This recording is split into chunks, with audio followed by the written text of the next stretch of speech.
Thank you, Madam Speaker. I rise today in support of an issue that is obviously very personal to me, my legislation, the Cardiovascular Advances in Research and Opportunities Legacy Act, or the CARROLL Act. And I'm just overwhelmed, and I'm so grateful to my friends and colleagues on both sides of the aisle. I thank them for their kindness, their kind words about CARROLL, and their advocacy for this very important legislation and an important bill. And I do ask for the indulgence of the House and my colleagues to speak about a topic that is very personal, and I've become, unfortunately, very passionate about it. My life and my girls' lives were changed forever when we lost Carol, who was my best friend, and that was a sudden cardiac event on June 16th of 2020. She was only 39 years old. This was just a few weeks before her 40th birthday. But, you know, the end of her life didn't define her life.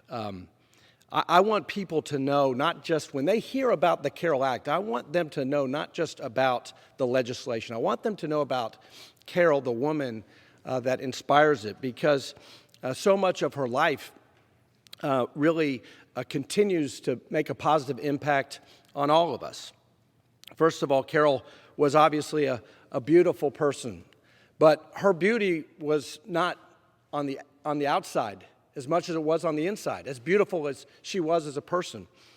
She was an amazing friend and daughter and wife. She was so supportive. Everybody who serves in this body knows it takes so much support from a spouse, and I witnessed that every day, both in this job and out of this job in the 12 years that we were married. She was a supporter. She was a selfless giver. And she was a giver not just to me and my girls. She was a selfless person with everyone, with her friends, with her family. She was always going out of her way to do for others and put others ahead of herself. Professionally, she was incredibly accomplished. She worked in the pharmaceutical industry. She was a planner, a list maker, a detailed organizer, which was great for me because I wasn't any of those things. She complimented me. She kept me going. She kept me on time and organized. I was not a list maker, and she was. She was a go-getter. And as my friend Whip Scalise said, she had this great saying, and she said it to me the weekend before she passed away, just get it done. But of course, you know, her greatest legacy was her motherhood. She was defined by her motherhood of our girls, Eleanor and Mary Clay. She was the best mother in the world. Now, she only had 9 and 7 years, but she packed it in, and she left a great mark on those kids, and they are her greatest legacy. I'm so proud of our girls, and my youngest, Mary Clay, always says, Daddy, when you give these speeches, why don't you talk about me? And Mary Clay, I'm talking about you, and I'm talking about your sister Eleanor right now, because you are your mother. You shine through, and your mother will continue to shine through you all. So what's her story? What's Carol's story?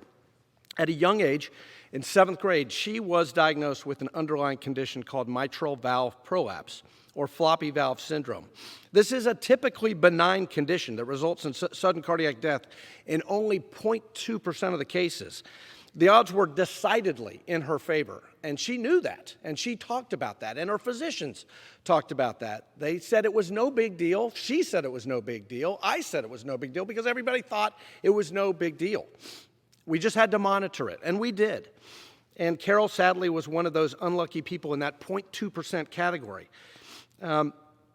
And she did have a near-fainting episode, and she got a Holter monitor, and in early 2022, she went and sought help from a cardiologist, and in the medical notes, the cardiologist said, yes, we need to further investigate this. Not urgent, but we need to investigate this. We need to get an echo stress test after the virus resolves. And there was no incident. There was no chest discomfort after that. There was nothing between March and sadly, June 16th when I came home that night. So what factors place Carol in the 0.2% versus the 99.8% category? That's what we don't know. That's what we need to know for other families. So in my discussions with top cardiologists, medical experts, researchers, and advocates following Carol's passing, I learned the extent to which the medical community seriously lacks answers to this critical question. And sadly, over 25,000 Americans die each year from heart valve disease, primarily due to underdiagnosis and undertreatment of the condition. So inspired by the extraordinary life of my wife, and she, and also many, many experts, the cardiologists who contributed to this work, with the help of experts at the National Heart, Lung, Blood Institute, we introduced the Carroll Act to better equip our medical community with the resources needed to develop predictive models, inform communities, and save lives of other loved ones. So specifically, the Carroll Act authorizes a grant program administered by the National Heart, Lung, and Blood Institute to support research on MVP. And this legislation marshals the full power of 21st century medical innovation and encourages the utilization of technological imaging and precision medicine to generate data on individuals with valvular heart disease. It's through this research that we can help identify Americans at high risk of sudden cardiac death from valvular heart disease and develop prediction models for high-risk patients, enabling interventions and treatment plans to keep these patients healthy throughout their lives. Additionally, the Carroll Act will instruct the Centers for Disease Control and Prevention to increase public awareness regarding symptoms of valvular heart disease and effective strategies for preventing sudden cardiac death. Madam Speaker, I am honored and so grateful that this bill, the Carroll Act, has earned the bipartisan support of over 180 members of this body and all of my colleagues on both sides of the aisle who have been critical to bringing this legislation to this point. The speakers here today, I'm so humbled and grateful to them. To my good friend, Congressman Guthrie, who was a dear friend of my wife, to the minority leader, Kevin McCarthy, and Whip Scalise, both of whom knew and counted Carroll as one of their friends. My good friends, Kathleen Rice and Jimmy Panetta on the other side, who have been just awesome to work with on this. Chairman Pallone, I really appreciate your leadership, and Leader Hoyer as well. My good friends, Brad Winstrup and Bill Huizenga, who've been really helpful to me in this difficult time. And I'm also grateful for my friend and fellow Kentucky and Senate Republican leader Mitch McConnell, who is leading the companion bill in the Senate, and Arizona Senator Kyrsten Sinema, who I served with in my class here.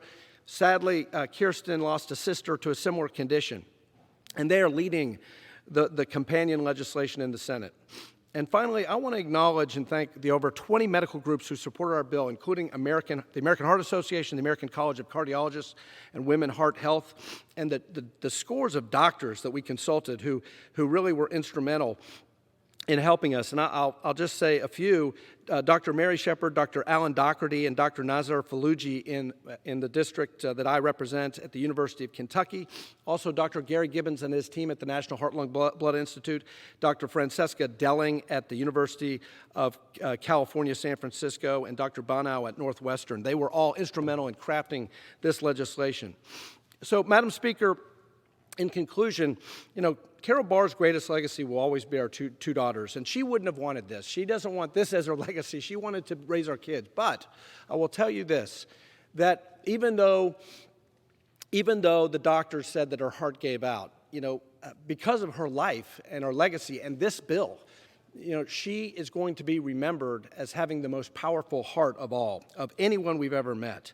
And I hope my colleagues in the House will help me move one step closer to enshrining that legacy in a way that will help others avert this tragedy that has so profoundly affected my family.